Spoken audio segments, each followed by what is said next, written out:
Hello, this is Christopher Ungehoyer for Real Masterminds, and today we're going to just finish off our Ryusoulger video.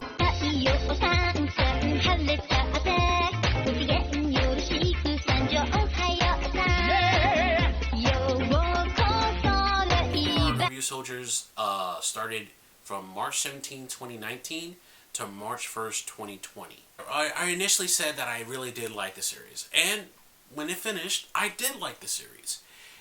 Everything about it was straight drama. Straight drama, straight action. It was a very interesting ending, where it was a good ending, but it was meant to be, you know, alright, they did their job, they defeated the bad guy, now it's on to move on to new things.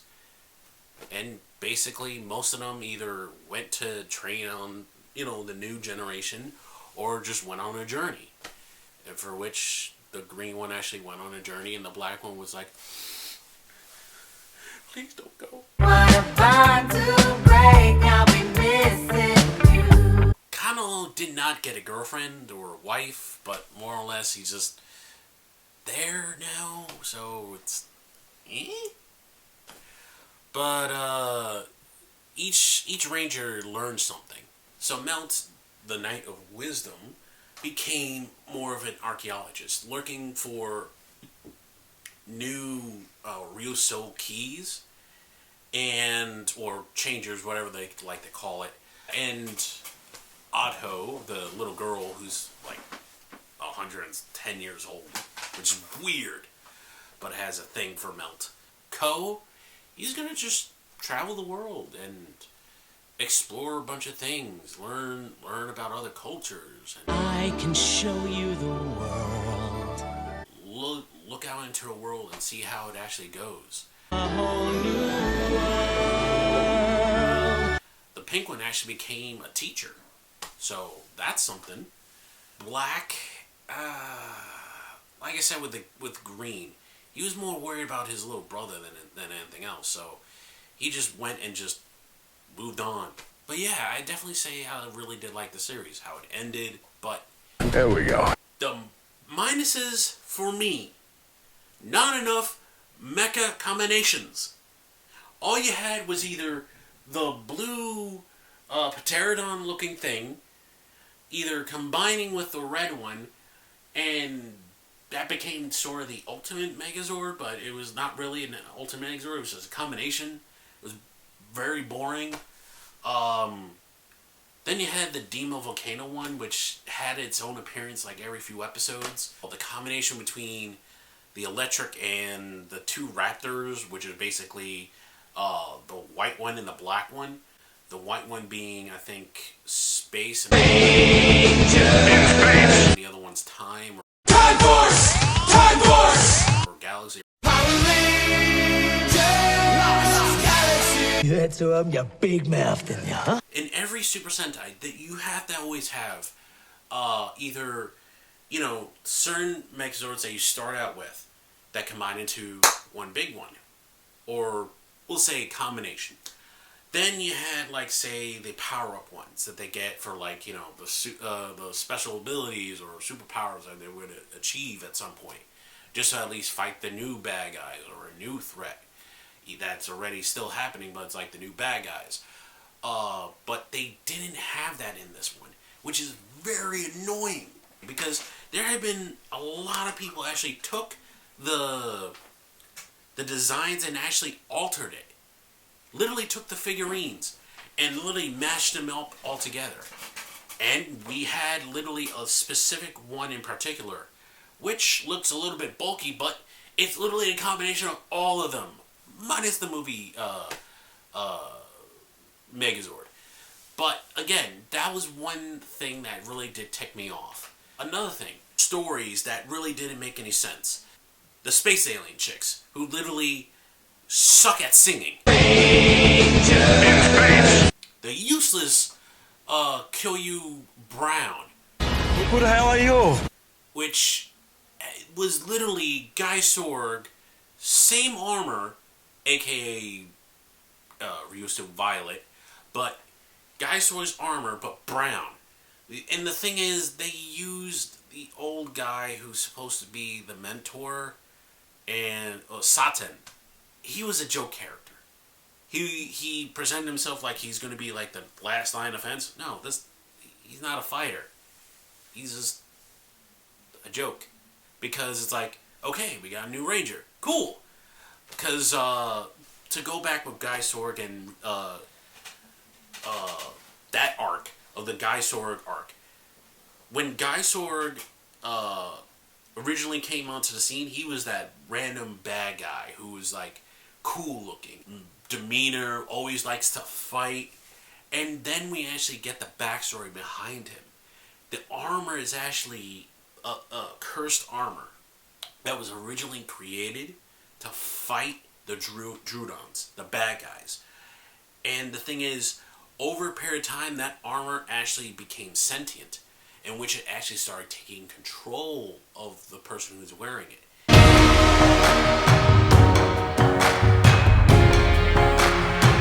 And turning them into like, almost like its own puppet, where the armor will basically take control and basically take all your darkness and your hatred and basically focus it into its own strength. Towards that end of the arc, we get this character which is called Nada. And he was originally a character who basically wanted to become a Ryusoulger. The only thing is, he didn't really fit well. He learned under the teachers, but didn't proceed any further.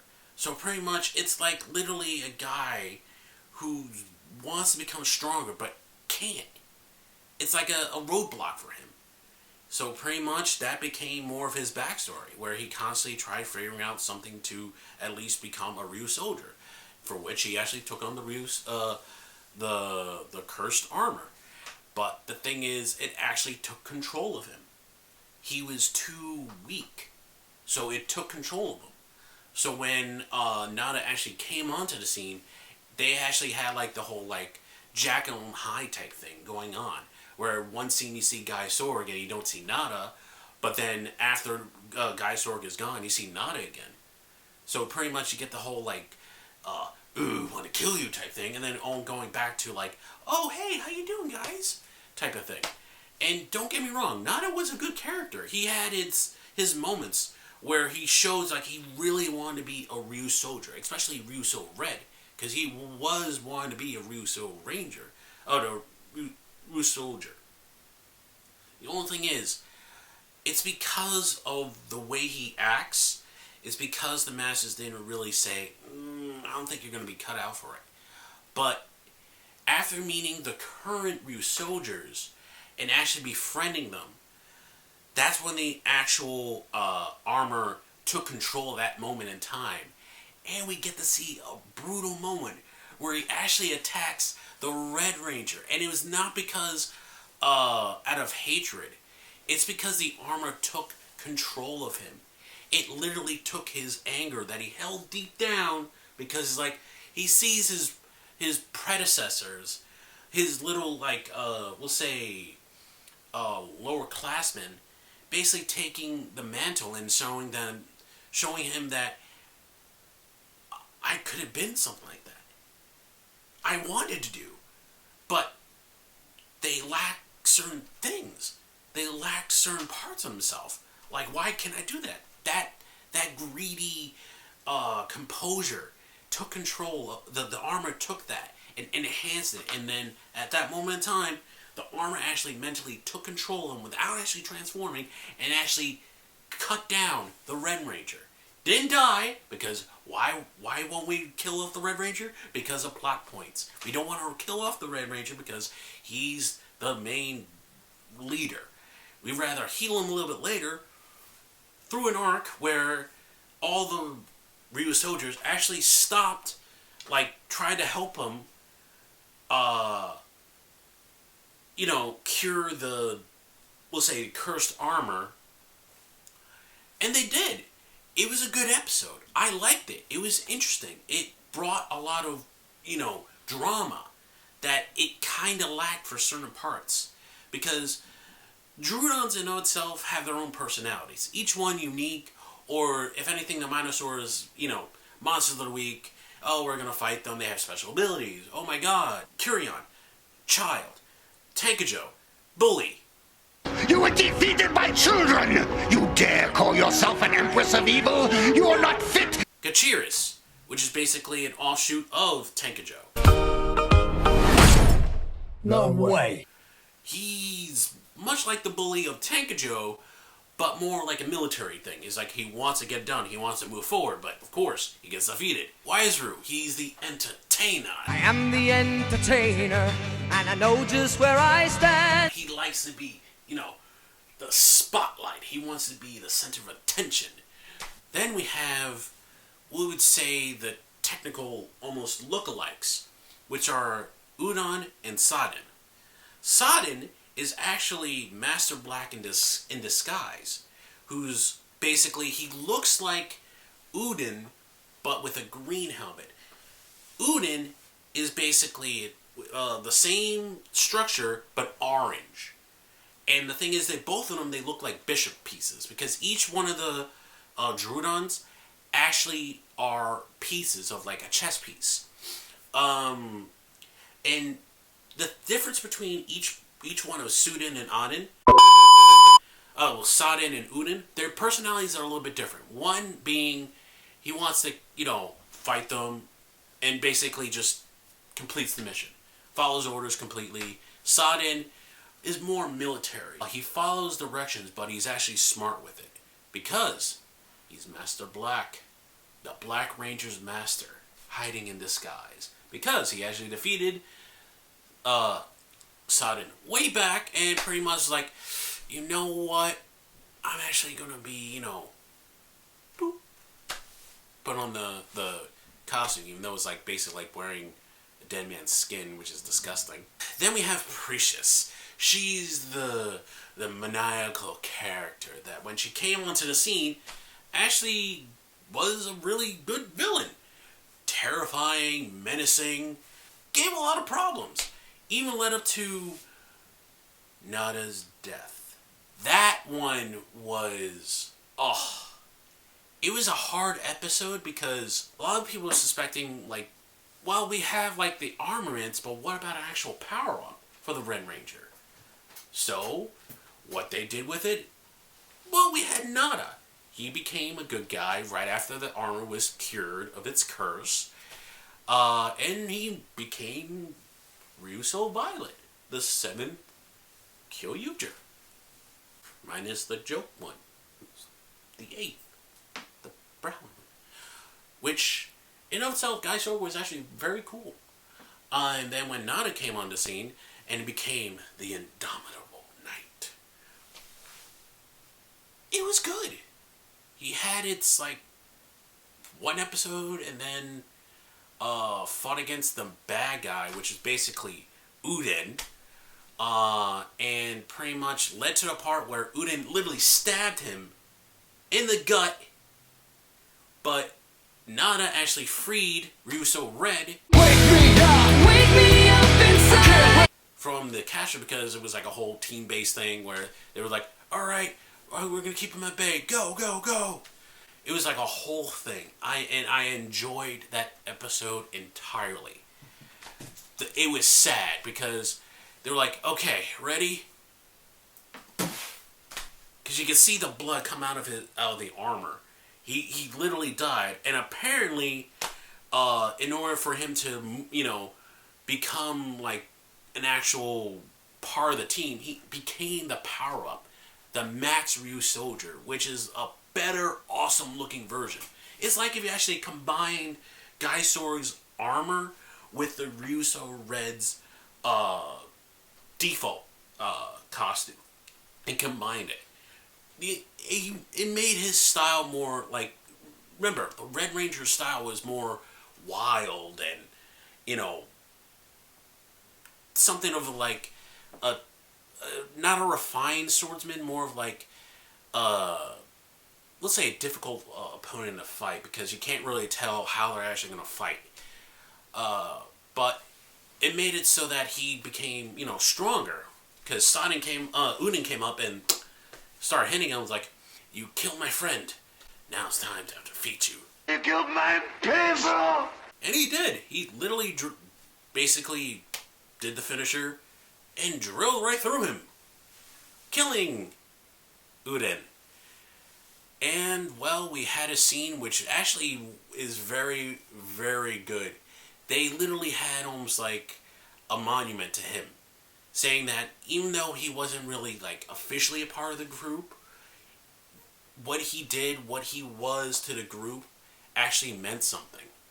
So pretty much they put their weapons together and basically raised them, like you would do for like military. And basically you had the sunset in the background. Then later on we get like Gunjio. And it's literally taking Tangajo's preset and just putting machine guns on it. Eris is the main bad guy. We never got to talk about it. I want to ask you a bunch of questions. But now we do. That's another one thing that really did piss me off. Where the hell Eris came from? Where the hell did why didn't they mention Eris? Why the hell did now we actually getting it? Too many questions, not enough answers. Apparently, Eris actually created the Druidons. And then we find out also the Ryusoulgers tribe. Then we have Yaba Sword, which is supposed to be like the new fighter type thing. And it wasn't really like a fighter, it was more like a child fighting, swinging blade arms. It was interesting for some parts, but not really. Its piece is a king with a little bit of a samurai. It's a little bit of a mixture. It's a weird mixture. Precious is basically like a knight and a jester. Sure. The ending, basically they just put the swords with chains into the ground. And in of the final battle, the Megazords in of itself use their energy up. So pretty much, in order to defeat the bad guy, it basically sealed them away. So the dinosaurs are basically sealed away, and they basically, once Eris was defeated, they just basically went about their day, or went about their lives. Their duty is complete. They defeated Eris to defeat the Druidons, even though Curion, Precious, and Wiseru are still alive. So the Druidons are still there, but we don't know how they're actually going to do, bring them back. Oh wait, I have a feeling they're going to go with a movie. Mamma mia, here I go again. And then a plot to at least, have the Kira Majors do something to at least help out with the Ryusoulgers, because that's how Super Sentai works. This is how we roll. Back to... Oh, no! What would probably be another thing that really did tick me off?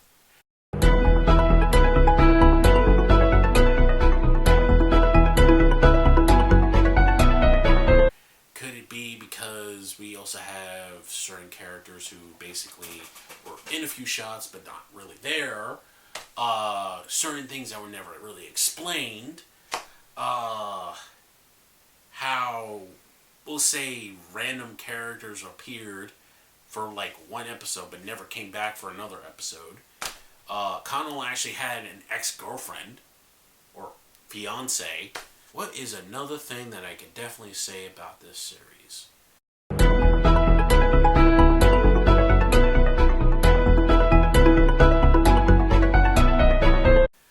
Could it be that besides the combinations of the different armaments, the different combinations they had, or like say the development of the characters, basically on and off screen type of thing, I would definitely say this much. For Ryusoulgers, if I were to give it an actual rating, it would at least be an 8 out of 10 because there's those minor alterations and or minor things that really did tick me off. Let's say the Dino Megazords. Madonna nipples. Woo!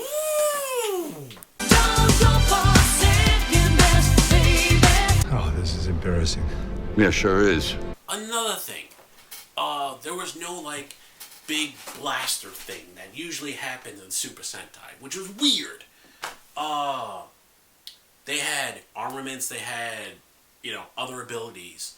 The Ryus, again, another thing I forgot, the Ryusoulger caliber, which is basically, supposedly like the strongest weapon there is, and actually sealed away Eris a long time ago. But apparently, Eris was so powerful it actually started draining the damn thing. So pretty much most of the ultimate power was slowly dissipating. And Eris was getting stronger. So when, we'll say, Ko and Kanlo, those two were actually chosen to actually be a part of a challenge, to actually obtain the Ryusoulger caliber. What does this kind of remind you of? Is it King Arthur pulling the sword out of the stone, but kind of also unleashing Eris at the same time? The Ryusoulger caliber is basically the same sword, just with the extended, we'll say visor, or like metal piece in the front, and it has like a much brighter like saw-like in the back, and when it actually comes down, it's weird because it's like a cape. No capes. No capes. The only other person who actually used the Ryusoulger caliber besides those two was basically Melton, which is basically, again, it's just the same thing, just flopping around onto him like, cool. And he performed the same attack like his Dino Knight Megazord. The cool thing is, Cool. we actually had like, what was it? The kangaroo dino thing as an actual power-up where he can literally punch people. That was one cool thing. Then you had basically the Pterodon, which is basically had the ability of freezing. But you told me to freeze. Because apparently he was sealed in space by Precious and was actually really afraid when he actually saw Precious and literally left the battlefield because it's like, not again! I don't want to get sealed again! Ryusoulgers is good. It draws you in with its, like the very first episode, like I said before, the very first episode draws you in. It keeps you entertained. It keeps you guessing what's going to happen. It gives you a story that not only envelops you, but keeps you interested at the same time. And that's what I like about Ryusoulgers. It keeps you interested. You had conflict. You had beliefs being collided. Save the person who's being used as a source for evil, rather than killing them. I like it. It's good. If you want to watch a series that keeps you interested, keeps an atmosphere that's not only lighthearted in some parts, but dark in the drama aspect, this is the show for you. It is a great Super Sentai series for the, we'll say, leading up to the Reiwa era. Ryusoulgers, 8 out of 10. Because of the certain parts that really didn't make any sense. Another thing, again, I'm sorry. Another thing that really did piss me off. They never used the main part from the very first episodes with the souls, the souls of the masters actually going into the first three, Ko, Asuna, and Melt. Are they going to explain why their souls actually became into the changer? Are they actually going to explain? Maybe they actually will give them like the upper hand towards the end of the battle. No, we never got that part. It would have been awesome. Another thing that would have been awesome as an actual great power up, how the changes actually are for them. if they become much like the Changer itself, like the weapons that the Changer had, it would have been an awesome power up. But they went with just more of just side armaments that can be used with each one individually. But again, like I said, there was never really a great power up or actual combination that actually would have been really cool. If you are wanting to at least watch a show that where you can enjoy it and not be disappointed, this is the show. This is Christopher Hoyer for Real Masterminds, and we'll see you next time.